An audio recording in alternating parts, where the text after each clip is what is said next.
Skuad Garuda akan menghadapi tim Samurai Biru di lanjutan kualifikasi Piala Dunia 2026 zona Asia. Pelatih Sintayong mengakui Jepang adalah lawan yang sulit ditaklukkan. Lalu apa yang harus diwaspadai agar timnas bisa mencuri poin di laga pada 15 November nanti? Kami akan membahasnya saudara bersama pengamat sepak bola tanah air. Ada M. Kusnaini atau yang kerap disapa Bungkus. Bungkus, selamat petang, sehat-sehat selalu. Iya, selamat petang, Dipo.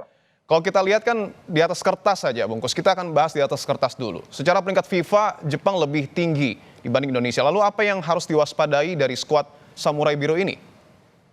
Iya, sebagai tim yang memiliki peringkat 15 di FIFA, Jepang ini kan sudah membuktikan kemampuan mereka dengan 7 kali ikut Piala Dunia ya.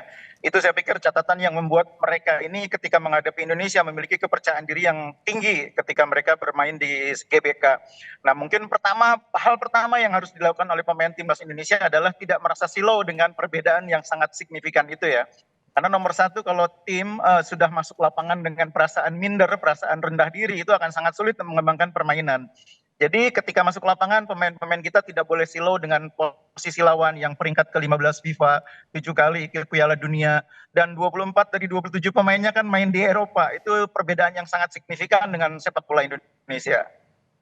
Betul, 24 pemain Jepang ini diantaranya bermain di luar Jepang. Artinya mayoritas adalah bermain di Liga Eropa. Kalau dibandingkan dengan timnas Indonesia, kita juga tidak kalah tentunya karena ada taburan bintang juga, pemain naturalisasi yang bermain di Liga Eropa. Ini bisa mendongkrak semangat atau mental timnas Indonesia tidak? Kedatangan ataupun kehadiran dari pemain naturalisasi ini? Iya, betul. Jadi pemain-pemain yang sekarang bermain di Eropa harus menjadi katalis ya, harus menjadi pendorong semangat, pendorong kepercayaan diri para pemain lokal kita. Memang di satu sisi kualitas liga yang diikuti oleh pemain kita dengan Jepang itu kan berbeda. Pemain-pemain kita meskipun main di Eropa itu biasanya klubnya bukan klub-klub elit ya. Mungkin ada yang main di klub seperti Twente, ada yang bermain di klub seperti Copenhagen.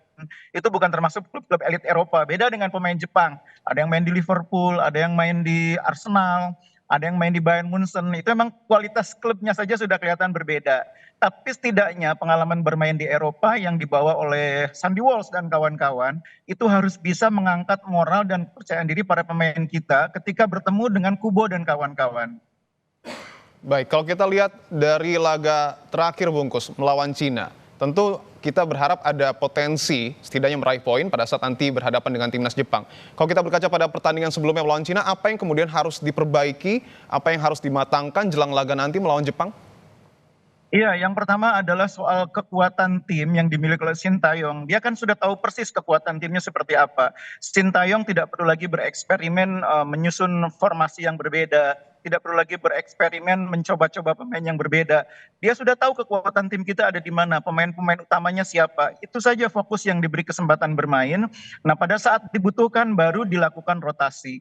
Jadi kita sekarang berada di situasi yang bisa dibilang krusial. Dua pertandingan lawan Jepang dan selanjutnya lawan Arab Saudi itu adalah dua pertandingan di mana kita tidak boleh melewatkan kesempatan meraih poin. Jadi kalau kita kehilangan poin di dua laga ini, peluang kita lolos ke putaran keempat itu menjadi sangat sulit. Target realistis sekarang ini pasti hanya 12 poin. Sulit untuk mengejar 15 poin. Nah, kalau kita mengejar 12 poin, artinya kita butuh 9 poin dan itu dicapai melalui 3 kemenangan. 3 kemenangan itu yang paling realistis ketika kita bertemu dengan China, bertemu dengan Bahrain, bertemu dengan Arab Saudi. Makanya kalau bagi saya, kuncinya kita nanti melawan Arab Saudi harus menang. Melawan Jepang adalah semacam batu loncatan menuju ke pertandingan lawan Arab Saudi. Kita harus tampil bagus lawan Jepang, tidak boleh kalah kalau bisa meraih poin, sehingga ketika lawan Arab Saudi kepercayaan diri pemain sudah naik, sudah tinggi. Kalau lawan Jepang kita tidak tampil bagus, apalagi kalah banyak, itu akan mengganggu kepercayaan diri pemain. Jadi dua pertandingan ini menurut saya harus dipastikan betul kita tampil dengan kekuatan terbaik. Tadi Anda membahas soal komposisi pemain. Informasi yang kami dapatkan bahwa Hilgers ini mengalami cedera. Kira-kira siapa yang dapat menggantikan posisi Hilgers di lini belakang, Bungkus? Ya, idealnya memang kita sudah punya Kevin Dix ya. Tapi Dix sejauh ini kita belum tahu apakah pengesahannya di FIFA bisa sesuai dengan target, sesuai dengan jadwal atau tidak. Tapi kalau Kevin Dix bisa sesuai dengan rencana pengesahannya di FIFA, harusnya bisa main dan menggantikan peran Miss Hilger. Tapi seandainya tidak bisa, maka saya pikir di posisi itu ada Rizky Ridho. Selama ini pun kita sering bermain dengan Rizky Ridho di posisi bek tengah kanan. Kalau nggak Rizky Ridho masih ada Sandy Walsh. Jadi sebetulnya di lini belakang sebetulnya kalau terjadi kasus seperti absennya Miss Hilger, kita tidak terlalu bermasalah. Yang bermasalah ketika kita kehilangan Ivar Jenner di tengah. Karena di tengah stok kita tidak banyak. Hanya ada Tom Hai, hanya ada Ivar Jenner, hanya ada Ricky Kambuaya, dan mungkin Nathan. Tapi selama ini pasangan yang paling sering dimainkan Sintayong, itu kan pasangan Ivar Jenner bersama dengan Tom Hai. Karena itu saya pikir kehilangan Ivar Jenner cukup mengganggu dari segi persiapan. Ya, soal Kevin Dix disebut-sebut juga bakal membawa perbedaan bagi skuad Garuda. Ini sekali lagi, apakah mungkin nggak kira-kira tampil di lawan laga Jepang nanti? Ya, prosesnya kan sekarang tinggal pengesahan di FIFA ya. Sudah disumpah dan kalau proses penerbitan KTP dan paspor, saya pikir itu bisa dilakukan dengan cepat ya, karena itu wilayahnya di kita. Tapi kalau pengesahan di FIFA itu kan wilayahnya di FIFA, itu yang mungkin agak krusial. Waktunya memang terlalu mepet kalau menurut saya, sehingga yang paling realistis adalah memainkan Kevin Dix itu ketika melawan Arab Saudi. Itu yang paling realistis. Jadi mungkin di pertandingan lawan Jepang nanti kita belum siap, mungkin belum bisa diperkuat oleh Kevin Dix, dan mungkin Rizky Ridho yang harus menggantikan peran Miss Hilger. Kita sudah bicara soal kedalaman tim, kemudian juga kita sudah bicara soal teknis. Nah, kalau kita berkaca lagi pada pertandingan terakhir Timnas Indonesia melawan Timnas Cina. Sebenarnya itu kan 2 gol Cina ini ada dari faktor kelalaian ataupun hilangnya konsentrasi. Bungkus, kalau kita lihat, ini tidak boleh dilakukan artinya pada saat melawan Jepang, sekecil apapun itu. Ya, itulah bedanya tim yang sudah sering main di level tinggi dengan tim Indonesia yang baru kembali ke level tinggi ya. Kita selama ini kan mainnya banyak di level ASEAN. Sekarang mainnya di level tinggi, bertemu lawan-lawannya berbeda. Dulu lawan kita adalah Thailand, Vietnam, Malaysia. Sekarang lawannya lebih tinggi, negara-negara yang peringkat FIFA-nya jauh di atas kita. Ada Australia, ada Bahrain, ada Jepang, ada China. Cina pun peringkatnya di atas kita. Karena itu memang saya masih paham kalau dalam beberapa kesempatan pemain kita belum sepenuhnya bisa tampil maksimal. Karena belum terbiasa main di level tinggi.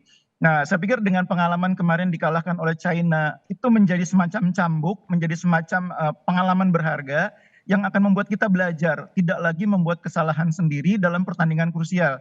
Jadi kalau pertandingan-pertandingan besar, pertandingan yang menentukan, itu kadang-kadang penentunya bukan beda kekuatan, tapi kesalahan kita sendiri.